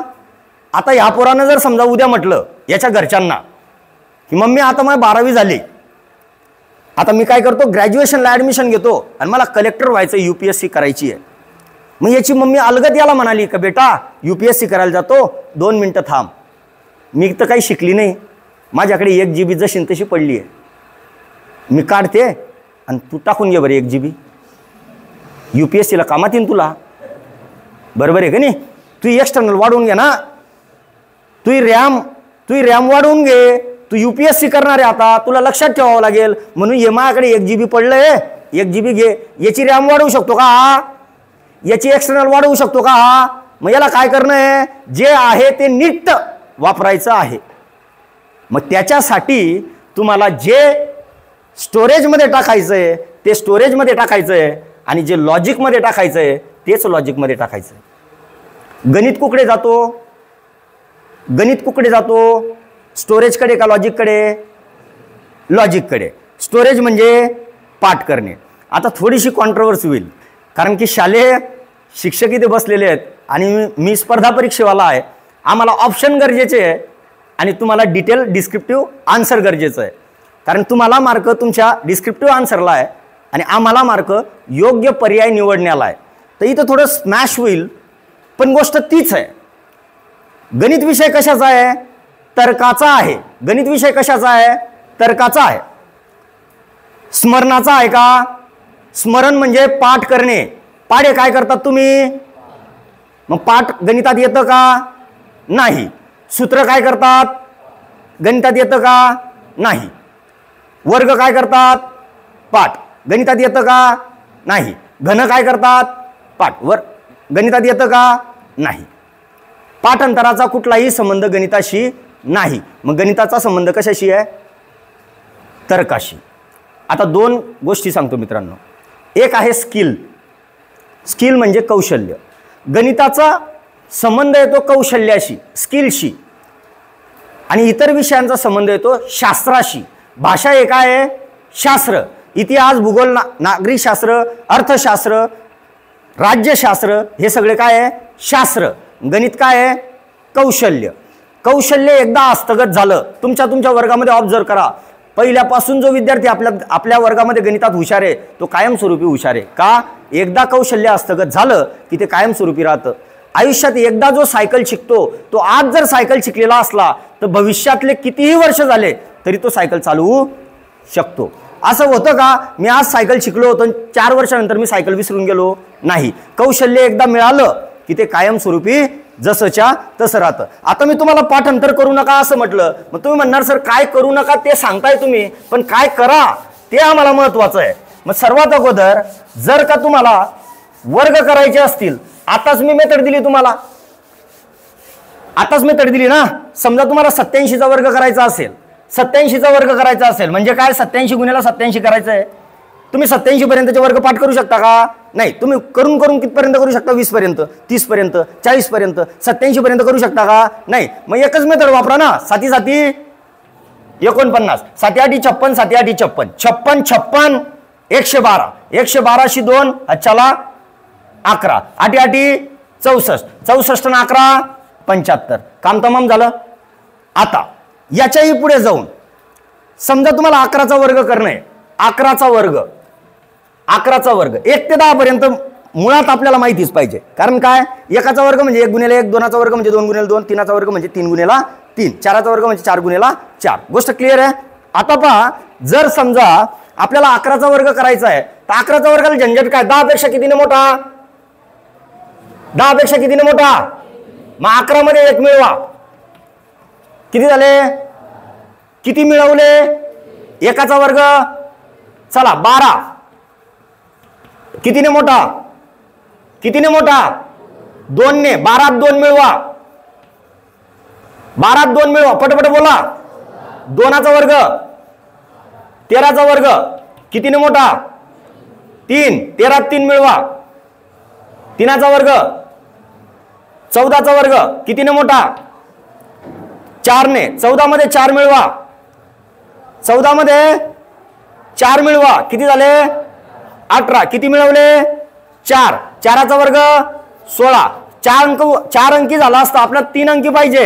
हा 1 याच्यात मिळवला. 18 आणि 1 19. पुढे काय उरला? 6. परत एकदा पहा. 15चा वर्ग कितीने मोठा? 5 ने. 15 मध्ये 5 मिळवले 20. 5चा वर्ग 25. 25 पैकी फक्त 5 लिहा. जो 2 आहे तो 20 मध्ये मिळवा. म्हणजेच पहा 15 आणि 5 20. 5चा वर्ग 25. हा जो 2 आहे या 20 मध्ये टाका. 20 आणि 2 5 जशाचा 16चा वर्ग कितीने मोठा? 6 ने मोठा. 16 आणि 6 16 आणि 6 6चा वर्ग 3 इकडे टाकला 256. 17चा वर्ग कितीने मोठा? 7 ने. 17 आणि 7 24. 7चा वर्ग 4 इकडे टाकले 24 आणि 4 24 आणि 4 पुढे ठेवला. 18चा वर्ग कितीने मोठा? 18 आणि 8 18 आणि 8 8चा वर्ग 8चा वर्ग 64 मधला 6 इकडे टाकला 19चा वर्ग कितीने मोठा 19 मध्ये 9 टाकले 9चा वर्ग 8 इकडे मिळवले 28 आणि 8 चला 20चा वर्ग 2चा वर्ग पुढे ठेवले 2 शून्य ओके हे झाले 11 ते 20 पर्यंतचे वर्ग. आता ही मी तुम्हाला 11 ते 20 पर्यंतचे वर्ग सांगितले परंतु तुम्ही तिरकस गुणाकाराने 14चा वर्ग करायचा समजा ही ट्रिक तिथे पण वापरू शकतात. 14चा वर्ग करायचा आहे तर 14 गुण्याला 4 चोक हच्चाला 4 1 4 1 4 4 8 1 1 1 196 अशा पद्धतीने काढू शकतात. अजून एक तुम्हाला जर का वेगवेगळ्या गणिताच्या मेथड्स दिल्या त्यामध्ये एक मेथड देतो आजपासून आपलं गणित बरोबर आहे का चुकीचं आहे हे पाहण्यासाठी एक इम्पॉर्टंट मेथड देतो. आयुष्यामध्ये आज नंतर कुठलंही गणित सोडवलं त्याचं उत्तर बरोबर आहे का हे पाहण्याची एक मेथड तुम्हाला मी देतो. ओके आता बघा एका छोट्या उदाहरणापासून सुरुवात करतो. लक्ष द्या समोर 625 गुणिले 826 16 असा गुणाकार आहे समजा. ओके आता मला हा गुणाकार करायचा आहे. कुठल्याही उदाहरणाचं शेवटची स्टेप समजा ही आली तर मला गुणाकार करावा लागणार आहे. आता सध्या आपली मेथड काय आहे आपण 6 ने गुणतो 1 ने गुणणार 8 ने गुणणार 0 0 लिहिणार आणि बेरीज करणार ही मेथड आहे आपली. आता जी तिरकस मेथड मी दिली होती त्या मेथडने मी हा गुणाकार करून दाखवतो पण मला ते नाही सांगायचंय तुम्हाला त्याच्या पुढच्या पायरीवर कुठली तरी गोष्ट तुम्हाला क्ल्यू द्यायचा आहे. बघा 6 पंचे हच्चाला 6 दुने 12 5 1 5 12 5 17 3 20 हच्चाला 6 6 5 5 8 40 आणि 36 76 बे 1 76 आणि 2 78 78 आणि 2 78 आणि 2 80 6 1 6 8 दुने 16 16 आणि 6 22 22 आणि 8 30 हच्चाला 3 6 8 48 48 आणि 3 51 उत्तर आलं 5,10,000 बरोबर. पण मित्र याच्यानंतर आपले उत्तर बरोबर येत आहे की चुकलं आहे. आता हे उत्तर माझं बरोबर आहे का चुकीचं आहे हे पाहण्यासाठी मी तुम्हाला एक डिजिटल सम मेथड देतो. सर्व गणितामध्ये एकदम क्रांती असलेली ही डिजिटल सम मेथड. आता मला सांगा डिजिट म्हणजे काय. डिजिट म्हणजे काय डिजिट म्हणजे काय संख्या अंक. डिजिट म्हणजे काय अंक. डिजिट म्हणजे काय अंक आणि सम म्हणजे काय बेरीज. सम म्हणजे काय हा. आता इकडे लक्ष द्या हे उदाहरण असं न सोडवता आम्ही आमच्या स्पर्धा परीक्षेला हे वापरतो म्हणून तुम्हाला सांगतोय. तुम्हाला परीक्षेत असं करायचं नाही म्हणजे तुम्हाला परीक्षेत असं करू शकतात कसं तुम्हाला जसं जमतंय तसं करू शकतात पण आपलं उत्तर बरोबर आहे का हे एका सेकंदात कसं चेक करायचं ते सांगतोय तुम्हाला. आकड्यांची बेरीज करा फक्त 6 2 6 2 8 5 6 2 8 6 2 8 5 13 म्हणजे 3 आणि 1 13 म्हणजे 3 आणि 1 13 म्हणजे 13 मध्ये 3 आणि 1 आहे ना 13 म्हणजे 3 आणि 1 4.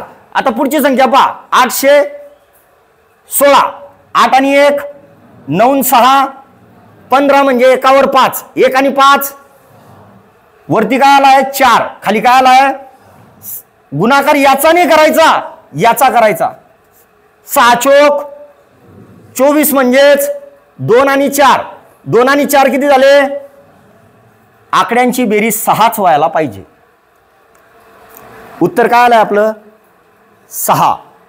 उत्तर काय आलंय आपलं 6.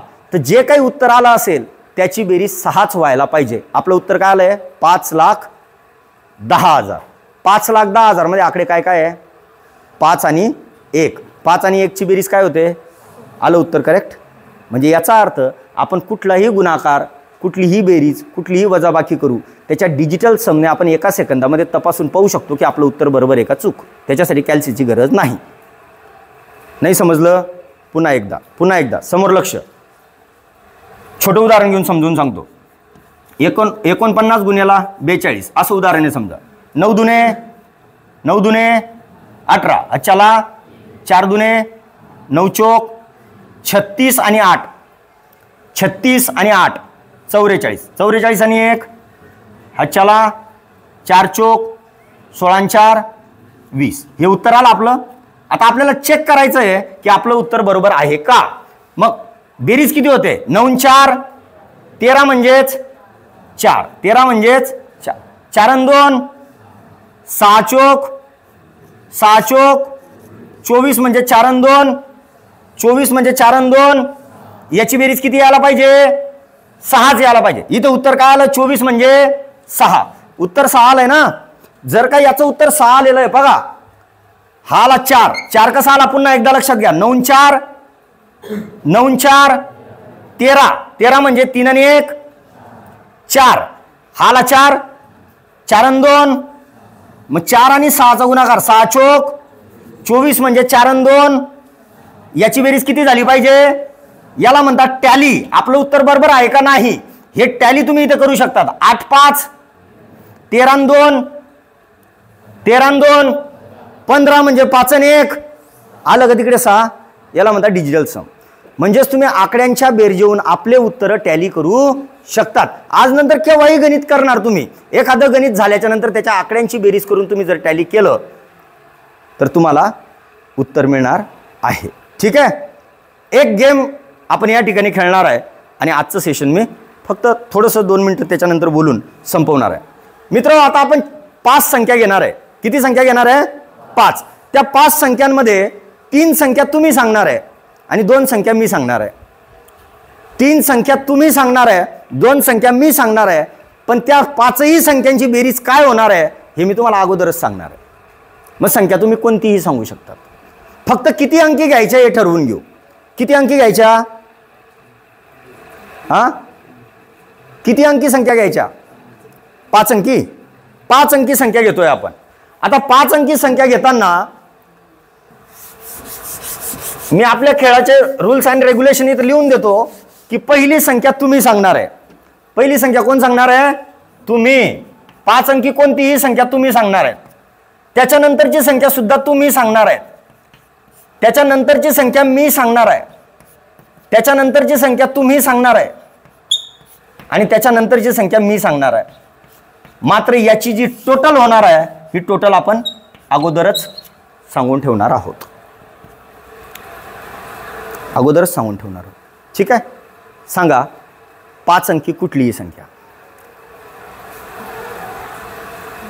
पटपट सांगा, मला कॅल्क्युलेशनसाठी टाइम देऊ नका. अरे सांगा 5 अंकी संख्या कुठलीही सांगा ना बाबा. हा, अरे 5 अंकी संख्या सांगा कुठली. सांग रे भाऊ. 75,625 अशी संख्या सांगितली आहे. 75,625. मी उत्तर लिहून ठेवतो बाबा. चलो पुढे पुढे उत्तर लिहिलंय मी. पुढची संख्या सांगा. 5 अंकी कुठलीही संख्या. अरे बोला ना, असं काय खाली तोंड करून हे करताय. बोला, बोल बोल. 64,332. 64,332. 64,332 नंबर माझा. आता चला पुढे बोला. पुढे बोला. 18,490 नंबर माझा. आता चलो झाल्या सगळ्या संख्या. आता टोटल मारू. टोटल मी पहिलेच लिहिलं होतं. टोटल तेच आहे का पाहू. 5 आणि 2 5 आणि 2 7, 7 आणि 7 14 आणि 9 14 आणि 9 14 आणि 9 23. 3 हच्चाला 2 आणि 2 4 आणि 3 7 आणि 6 7 आणि 6 13 आणि 9 13 आणि 9 22. हच्चाला 2 आणि 6 8 आणि 3 11 आणि 6 17 आणि 4 21 आणि 5 26.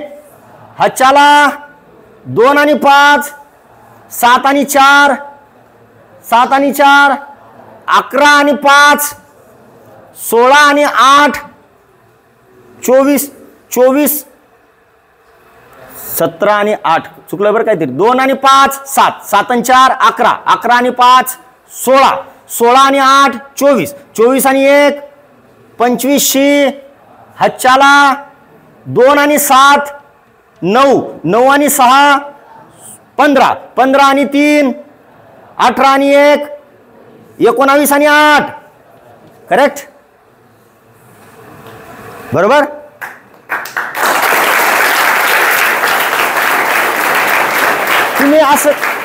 तुम्ही असं कितीही अंकी सांगू शकतात, तुम्ही असं कितीही अंकी सांगू शकतात. मी तुम्हाला टोटल अगोदर सांगेल, जाण्याच्या अगोदर तुम्हाला डिकोड पण करून जातो. याच्यात काही माझा हे नाही आहे, याच्यात मॅजिक आहे मॅथमॅटिक्सची, माझं काही नाही. मॅथमॅटिक्समधला एक डिजिट आहे, गोल्डन डिजिट, ज्याच्याकडे कोणाचं लक्ष गेलं नाही. गोल्डन डिजिट आहे मॅथमॅटिक्सचा 9. मॅथमॅटिक्सचा गोल्डन डिजिट काय आहे? 9. 9 क्रांतिकारी अंक आहे.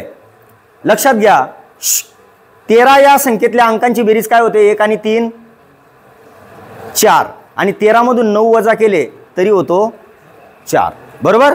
दोन्ही परिस्थितीत अशी घडणारी घटना फक्त 9च्या बाबतीत आहे, दुसऱ्या संख्येच्या कोणाच्याही बाबतीत नाही. ठीक आहे, कारण 9चा पाढा मॅजिकल आहे. 9चा पाढा काय? 9 1, 9 दुने 8 आणि 1, 7 आणि 2, 6 आणि 3, 5 आणि 4, 5 आणि 4, 6 आणि 3, 7 आणि 2, 8 आणि 1, 9 आणि 0. तेच इथे पहा, तुम्ही संख्या काय सांगितली? 6, 6 आणि 3, 4 आणि 5, 3 आणि 6, 6 आणि 3, 7 आणि 2. तुम्ही सांगितले ही संख्या 1 आणि 8, 8 आणि 1, 4 आणि 5, 9 आणि 0, 0 आणि 9. ओके, आता राहिला प्रश्न उत्तराचा. प्रश्न राहिला, जी ही संख्या आहे 7 5 6 2 5, हीच संख्या इथे पहा 7 5 6 2, फक्त इथे काय 5च्या जागी त्या 3, म्हणजे 5 पेक्षा कितीने कमी झाला? तो 2 इथे पहा, बरोबर. हा क्रांतिकारी डिजिट आहे आणि याच्यावरच डिपेंड आहे डिजिटल सम. तुम्ही या जगातला कुठलाही गुणाकार करणार तरी त्याला टॅली, कुठलीही बेरीज करणार तरी त्याला टॅली, कुठलीही सबस्ट्रॅक्शन करणार तरी त्याला टॅली डिजिटल सममधून करू शकतात. म्हणजे काय? इतका मोठा गुणाकाराला 7 6 5 2 आणि गुन्हेला 11 जर का आला तर आपण सोडवणार कसं याला? 11 दुने, बोला रे पटापट, 11 दुने 11 पाचे 55 आणि 2, हच्चाला 11 दुने 22 आणि 5 27, हच्चाला 11 सक 66 आणि 2, हच्चाला 11 साते 77 आणि 6, 77 आणि 6 83, बरोबर. आता हे झालं सोडवणं आपलं.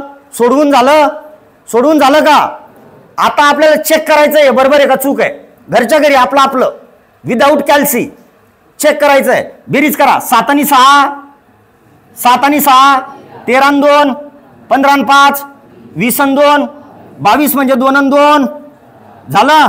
गुणाकारात चिन्ह 1 आणि 1, 4 दुने, सगळ्या आकड्यांची बेरीज 8 झाली पाहिजे, 8 झालीच पाहिजे. करू बेरीज. 8 आणि 3, 8 आणि 3, 11 आणि 8, 19 आणि 7, 26 आणि 7, 33, 33 आणि 2, 35 म्हणजे 3वर 5, 3 आणि 5 दोन्ही मिळून झाले 8. आपलं उत्तर आलं होतं की नाही 8.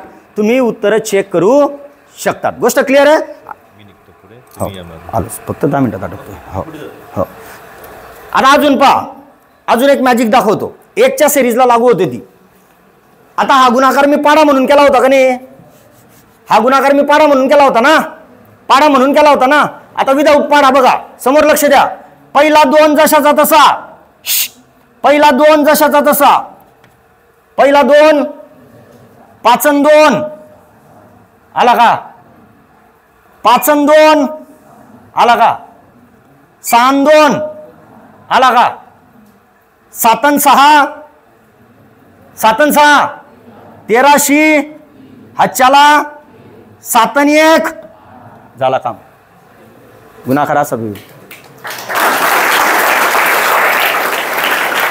पाडा म्हटला का? पाडा म्हटला का? नाही. अजून एक लक्षात घ्या. चलो लक्ष द्या रे. आता गुणाकार आहे पाया आधारित. गुणाकार काय आहे? पाया आधारित. मॅथमॅटिक्सचा पाया काय? गणिताचा पाया काय? 10चा घातांक. 10चा 0वा घात 1 म्हणून 1 पासून उजळणी सुरू होते. 10चा पहिला घात 10 म्हणून 10 पासून 2 अंकी संख्या सुरू होतात. 10चा दुसरा घात 100 3 अंकी संख्या सुरू होतात. 10चा तिसरा घात 1000 तिथून 4 अंकी संख्या सुरू होतात. 10चा प्रत्येक घातांक हा पाया आहे. आता समजा 108 गुणेला 112 असा गुणाकार आलेला आहे. कोणी याला पाडे म्हणून करील, कोणी याला डिजिटल सम म्हणून करील. मी पाया आधारितने करतो. दोन्ही संख्या कशाच्या जवळपासच्या आहे? 100च्या. 100 पेक्षा कितीने मोठी आहे? 100 पेक्षा कितीने मोठी आहे? 12ने. बरोबर. आता एक लक्षात घ्या, 112 मध्ये 8 टाकले तर किती होईल रे? 112 मध्ये 8 टाकले तर 120. बरोबर. एखाद्याने हे न करता असं करून टाकलं, 108 मध्ये 12 टाकले तर काही फरक पडला का? हे करा का ते करा. आणि 12 आणि 8चा गुणाकार जमेल का? 12 8 12 8 झालं उत्तर. 108 गुणेला 12चं उत्तर आलेलं आहे.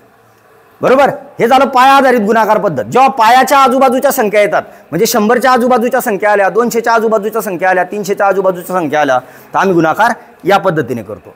कुठल्याही संख्येचा पंचे करणे. पंचे आता पंचे करणे का सांगतोय? 5 झा इंग्लिश मिडियमांसाठी. पंचे करणे का सांगतोय? पा कुठल्याही पाड्याचा एंड कुठे होतो? 10 झा 10 इथे होतो. सेंटर पॉइंट काय असतो? पंचे. सेंटर पॉइंट काय असतो? पंचे. आणि सुरुवात कुठून असते? 1 बरोबर. आता 32चा साधारणतः पाडा आहे समजा 32चा, तर 32 1 32 पंचे जमणार नाही. बरोबर. 32 पंचे जमतंय का? नाही. 32 10 320. आता एक लक्षात घ्या, 32 10 मिळाला आणि 320. 320 मधून जर 32 मायनस केले तर काय भेटेल? नम. काय भेटेल? नम. 32 10 मधून जर का एकदा 32 मायनस केले तर 32 नम भेटतील. आणि 32 पंचे मध्ये जर का 32 मिळवले तर सग भेटतील. 32 मध्ये जर 32 मिळवले तर दुने भेटतील. दुने मिळाले तर 32 मिळवले तर त्रिक भेटतील. चोक. 32 पंचे भेटलेला असला, एकदा 32 मायनस केला तर चोक भेटेल. दोनदा 32 प्लस केला तर 8 भेटतील, 7 भेटतील. बरोबर.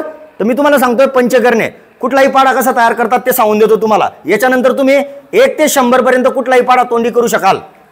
1 ते 100 पर्यंतचा कुठलाही पाडा तुम्ही तोंडी करू शकाल. पाडा कसा तयार होतो. कुठलाच पाडा पाठ करण्याची गरज नाही. 1 ते 10 पर्यंतचे पाडे फक्त माहिती पाहिजे बस. तुम्ही कुठलाही पाडा तयार करू शकता. आता समजा तुम्हाला 42चा पाडा तयार करायचा, किंवा 42चा पाडा तयार करायचा आहे. समजा 42चा कितीचा पाडा तयार करायचा आहे? 42चा. 42चा पाडा जर तयार करणं असेल तर तुम्हाला फक्त 4चा पाडा म्हणायचा आहे आणि 2चा पाडा म्हणायचा आहे. काय म्हणायचं आहे? 4चा पाडा आणि 2चा पाडा. 2 1 4 1 म्हणून 42 1 42. 2 दुने 4 दुने झाला 84 दुने झाला. 2 त्रिक 4 त्रिक 2 चोक 4 चोक पाडा 42चा होतोय. बरं. 2 पंचे उरला 4 पंचे 20 आणि 1. 2 सक उरला 4 सक 24 आणि 1. 2 साती उरला 4 साती 28. 28 आणि 1. 2 आठी उरला 4 8 32. 32 आणि 1. 2 9 18 उरला 4 नम 36 आणि 1 बेद आहे उरले 4 10 झालं. 42चा पाढा तयार आहे. कुठल्याही संख्येचा पंच करणे, कुठल्याही संख्येचा पंच करणे सांगतो. आता मी 42चा तयार केला, तुम्ही कसे तयार करू शकता? तुम्ही 68चा करू शकता, तुम्ही 72चा करू शकता, तुम्ही घरी करून पहा. चला पंचे करणे. पंचे सोप्यापासून सुरुवात करतो, कठीणापर्यंत जातो. पंचे 12 पंचे बोला पटकन. 12 पंचे 13 पंचे 13 पंचे 14 पंचे बोला पटपट. 15 पाचा 16 पंचे 16 85 सॉरी 17 पाचा 18 पंचे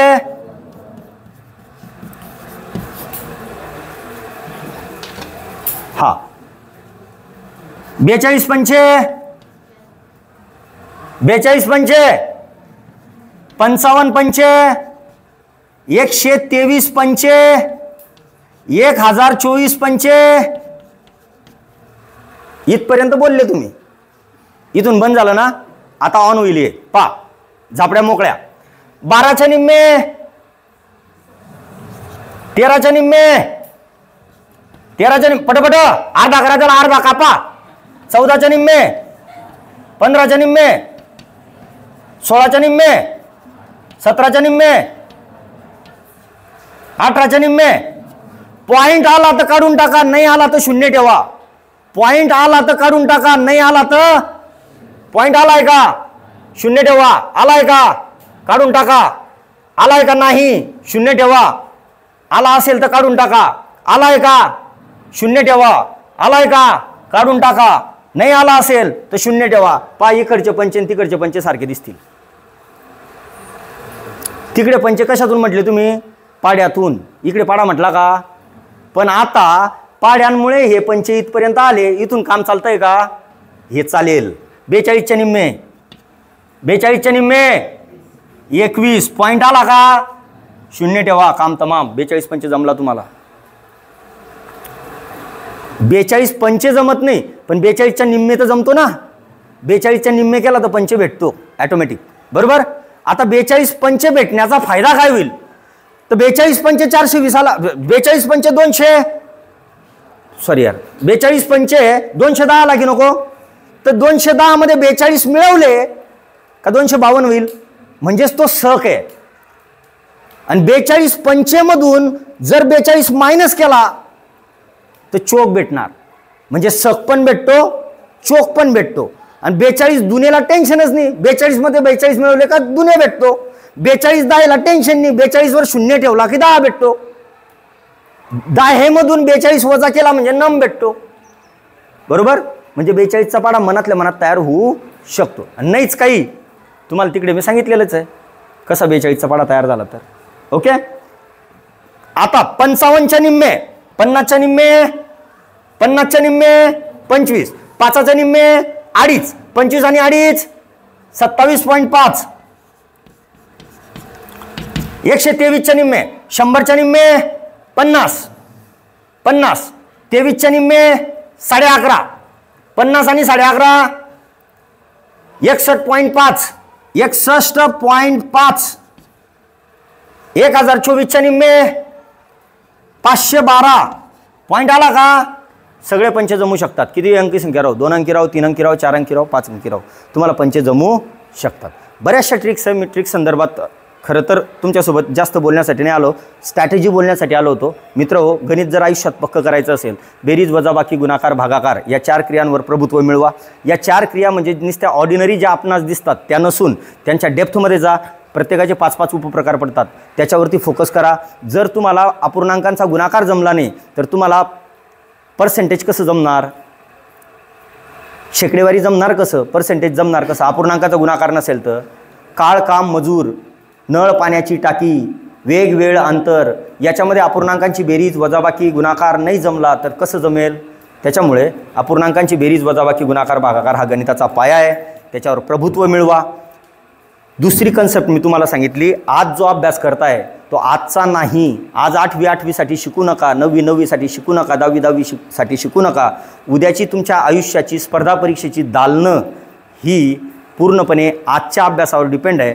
आजचं पुस्तक वाचताना घरी गेल्याच्यानंतर हा विचार करा की मी आज 8वीचा अभ्यास करत नाही आहे, तर उद्याचं माझं जे फ्युचर आहे, मला जर PSI बनायचं असेल, STI बनायचं असेल, डेप्युटी कलेक्टर बनायचं असेल, तर त्याच्यासाठी मी आजपासून अभ्यास सुरू करेल. हे ध्येय मनाशी ठामपणे बांधा. जिजाऊ शिक्षण आणि सामाजिक संस्था झडपोली हे रत्नागिरीपर्यंत आता येऊन गेलेले आहेत. रत्नागिरीला त्यांचं इन्स्टिट्यूशन ओपन झालेलं आहे. तुमच्या शेजारीच खंडाळा गावामध्ये त्यांचं स्वतःची शाखा सुरू झालेली आहे. ही संस्था सर्व विद्यार्थ्यांना मोफत संपूर्ण प्रशिक्षण आणि अभ्यासिका प्रोव्हाइड करते. तुमच्या आजूबाजूला कोणी गरजू असेल की जो नोकरीच्या शोधात आहे आणि त्याला तयारी करायची आहे पण संधी किंवा प्रशिक्षण उपलब्ध होत नाही, अशा सर्व विद्यार्थ्यांना तिथलं झडपोली आपल्या खंडाळ्याला जावं असं तुम्ही सर्वांनी सांगा. आपल्या शाळेने मला आपल्याशी हितगुज साधण्याची ही जी संधी दिली त्याबद्दल मी आपल्या शाळेचे मुख्याध्यापक सरांचे, सर्व शिक्षक वृंदांचे आभार मानतो. तुम्ही गेल्या 1-1.5 तासापासून मला जे सहन केलं त्याबद्दल तुमचेही मनपूर्वक कौतुक. तुमच्या भावी आयुष्यासाठी माझ्याकडून खूप साऱ्या शुभेच्छा. गणितरूपी विषयामध्ये प्रत्येक उदाहरण सोडवल्याच्या नंतर एक वर्ल्ड कप जिंकल्याचा आनंद होतो. वर्ल्ड कप उठवणाऱ्या कॅप्टनच्या मनामध्ये ज्या भावना असतात त्याच भावना एक गणित बरोबर आल्याच्या नंतर त्या विद्यार्थ्याच्या मनात असतं. तो जॉय, तो आनंद तुम्हाला मिळावा. या गणितरूपी प्रवासामध्ये तुम्हाला खूप साऱ्या शुभेच्छा. पुन्हा आपण भेटत राहू. Thank you very much.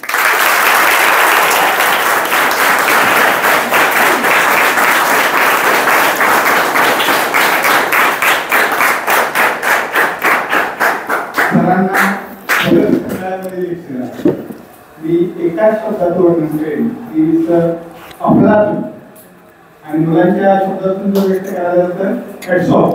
आपल्याला सलामच करावा लागेल. अप्रतिम अभ्यासपूर्ण आणि सुंदर विवेचन गेले 1.5 तास आपण आमच्या मुलांना ठेवून ठेवलं. तुम्ही देखील या ठिकाणी आला. निश्चितपणे तुम्हाला या सर्व गोष्टींचा तुमच्या भव्य विषयासाठी उपयोग होणार आहे.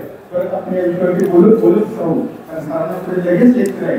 पुढे आणखी वाट पाहताय. म्हणजे एखादं अभ्यासपूर्ण व्यक्तिमत्व कसं असतं त्याचं सुंदर उदाहरण म्हणून सुजितजी वाटे सरांचं देता येईल. आज ते UPSC MPSCच्या वरिष्ठ विद्यार्थ्यांसाठी ते मार्गदर्शन करत असतात.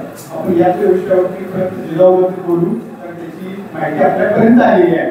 आता आपल्यापर्यंत आपण किती घ्यायचं आहे, कोणाला जसा आवड असेल त्याप्रमाणे निश्चित घ्या. तिन्ही शाळेच्या सर्व विद्यार्थ्यांना आता बाहेर गेल्यानंतर अगोदर मुली सोडा मुलींना आणि नंतर पाठपाठ मुले सर्वांना नाश्ता आहे तो घ्यायचा आहे आणि आपल्याकडे बस पोहोचून जाईल. परत एकदा आदरणीय सुजितजी वाटे. थँक्यू.